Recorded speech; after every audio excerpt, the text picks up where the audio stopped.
The Beis Hamidrash in the marketplace. This was when Baruch moved to the large Beis Hamidrash in the marketplace, where Zalman Chaim was the Shamish.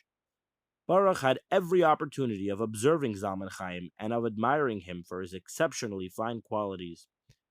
It was actually through the influence of Zalman Chaim that this Beis Hamidrash came into being. The money for the Beis Hamidrash was donated by the well-known benefactor of Yanovich, Ber. Ber was a cattle dealer who had the good fortune to make a little gold mine out of it. This, in itself, would not have brought him fame, had he not at the same time been a God-fearing and extremely charitable man. Ber was very hospitable. His house had an ever-open door, particularly for scholars. He always used to say to them, "The master of the house must give money, the visitor must give his blessing, and the Almighty must grant both success." Ber had no children, and this grieved him greatly. One of his regular visitors was Zalman Chaim, whom Ber respected very much indeed, and thus, when the latter urged him to finance the building of the Beit HaMedrash in the marketplace, Ber agreed.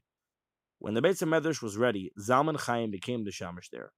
Nobody quite knew how he came to be the Shamish, nor where he had come from, but it was soon obvious why he had wanted a Beit HaMedrash in the middle of the marketplace, and why he wanted to be Shamish there.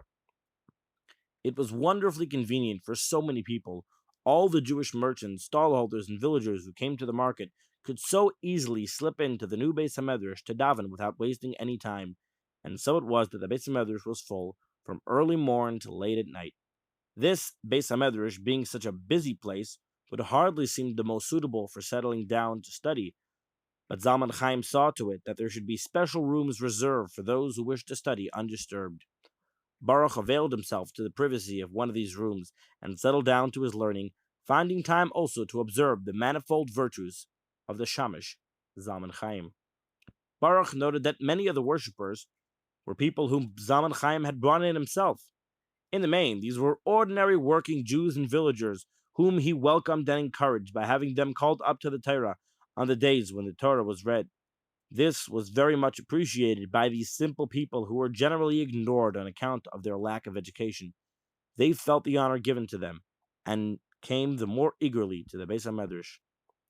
They were particularly grateful to Zalman Chaim because he practically brought the Beis HaMedrash to them and made them feel it belonged to them.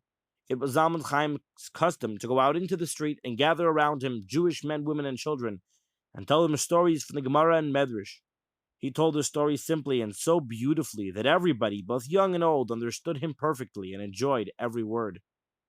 Zalman Chaim told them mostly about the great Tanaim and Amoraim, who also worked, like his listeners, as cobblers, smiths, carpenters, and so on.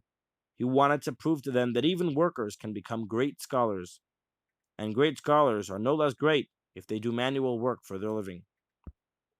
During these talks, which were really long lectures held in the open and given in the simple language they were used to, he urged the market traders to be honest in their dealings with everybody. He also tried to instill in them a feeling of brotherly love, so that they should not quarrel or have arguments with each other in their business transactions. And of course, he dealt at great length with the importance of seeing that their children receive the necessary Jewish education and be brought up as Torah-loving Jews.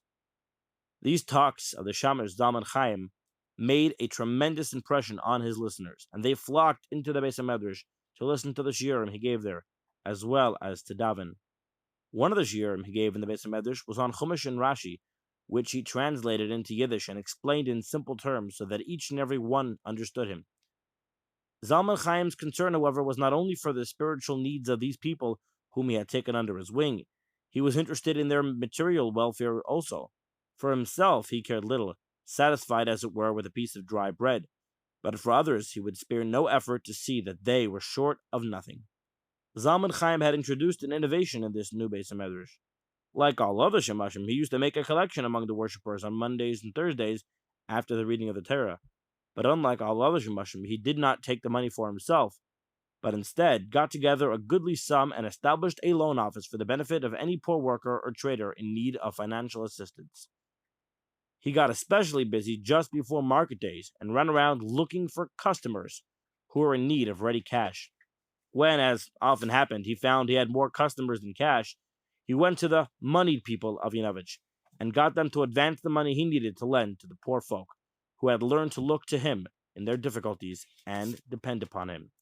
Sometimes it was a merchant wishing to buy a load of grain, sometimes a butcher desiring to purchase a calf, or a poor woman wanting to procure a fowl or a basket of eggs.